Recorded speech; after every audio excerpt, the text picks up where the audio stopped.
ତିନିଟା ଭଲ ଗୁଣ ଗୋଟେ ଅଶ୍ଳୀ ସାଙ୍ଗର କ'ଣ ଜାଣିଛ?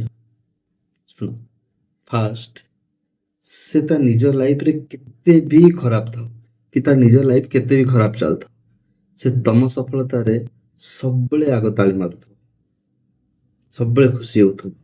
ସେକେଣ୍ଡ, ତା ନିଜ ଲାଇଫରେ ଯେତେ ବି ଦାୟିତ୍ୱ ଥାଉ କିନ୍ତୁ ତୁମ ଦୁଃଖ କାହାଣୀ ଶୁଣିବା ପାଇଁ ନା ସେ ସବୁବେଳେ ଆଗଉଥିବ ଆଉ ସେ ଶୁଣିବ, ସବୁବେଳେ ରେଡି ଥିବ। କିଛି ଟାଇମରେ ତୁମକୁ ଗାଳି ବି ଦବ, କାହିଁକି ଦବ ନା ତମେ ଖୁସି ରୁହ କହିକି।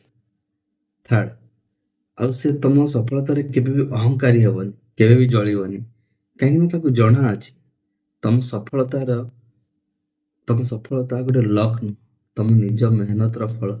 ତମେ ନିଜ ମେହନତ କରିକି ଆଗକୁ ବଢିଛ। ଏଇ ତିନିଟା ଜିନିଷ ଗୋଟେ ସାଙ୍ଗ ଭିତରେ ରହିବା ଜରୁରୀ ଦରକାର। ଆଉ ଯାହା ଭିତରେ ଅଛି ସେ ହିଁ ତମ ସାଙ୍ଗ। କିନ୍ତୁ ଭାବ, ଏବେ ତମେ ତମ ଅନ୍ୟ କୌଣସି ସାଙ୍ଗକୁ ଦେଖନି, ତମେ ନିଜେ ନିଜକୁ ଦେଖ ଆଉ ଭାବ କି ତମେ ବି କାହା ପାଇଁ ସେମିତି ଅଛ କି, ତମେ ବି ଗୋଟେ କାହା ପାଇଁ ସେମିତି ସାଙ୍ଗ ହେଇପାରିଛ କି? ଭାବିବା ତ ଦରକାର।